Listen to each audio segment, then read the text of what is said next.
1200 kilometre দীর্ঘ front লাইনে চলছে লড়াই। শান্তি আলোচনাতেও অচল অবস্থা। তারপরও যুদ্ধের 4 বছর পর বড় আয়োজনে স্বাধীনতা দিবস উদযাপন করল ইউক্রেন।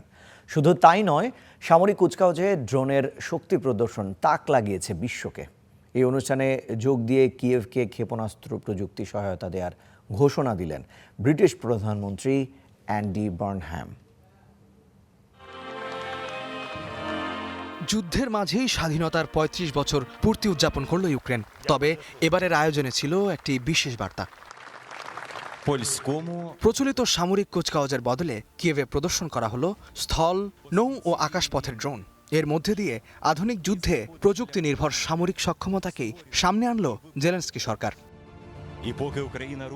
রুশ বাহিনীর পূর্ণমাত্রার আগ্রাসনের পর ২০২২ সাল থেকে বড় পরিসরে স্বাধীনতা দিবসের সামরিক কুচকাওয়াজ বন্ধ রেখেছিল ইউক্রেন।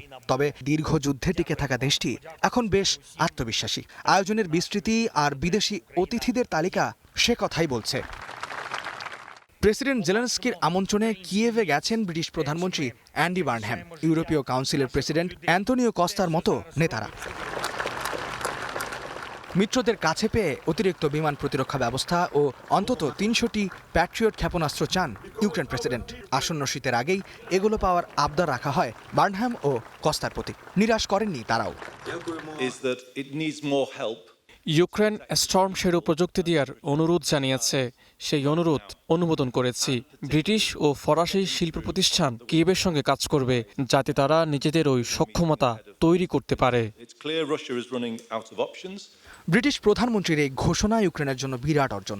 কারণ স্টর্ম শ্যাডো হল ব্রিটেন ফ্রান্সের যৌথভাবে তৈরি দূরপাল্লার ক্রুজ ক্ষেপণাস্ত্র, যার পাল্লা প্রায় ২৫০ কিলোমিটার। আল জাজিরা বলছে, কুরস্ক অঞ্চলে এমন ১২টি ক্ষেপণাস্ত্র ছুড়ে রাশিয়াকে স্তম্ভিত করেছিল ইউক্রেন বাহিনী। এবার কিয়েভের অস্ত্র ভাণ্ডারে স্টর্ম শ্যাডোর সংযুক্তির সম্ভাবনায় ফুঁসে উঠেছে ক্রেমলিন। ব্রিটেন নিয়মিত যুদ্ধের আগুনে ঘি ঢালছে এবং শান্তি প্রক্রিয়ায় সামান্য অগ্রগতিও বাধাগ্রস্ত করার চেষ্টা করছে। এসব ক্ষেপণাস্ত্র কোথায় তৈরি হচ্ছে তা শনাক্ত করে উৎপাদন স্থল ধ্বংসে প্রয়োজনীয় ব্যবস্থা নিচ্ছে রুশ বাহিনী। ২০২৪ সালে যুক্তরাষ্ট্রের দেয়া army tactical missile system ATACMS ক্ষেপণাস্ত্র দিয়ে রাশিয়ায় হামলা চালায় ইউক্রেন। তখন রণক্ষেত্রে বেশ উত্তেজনা সৃষ্টি হয়, এমনকি পারমাণবিক অস্ত্র ব্যবহারের হুমকিও আসে মস্কোর পক্ষ থেকে।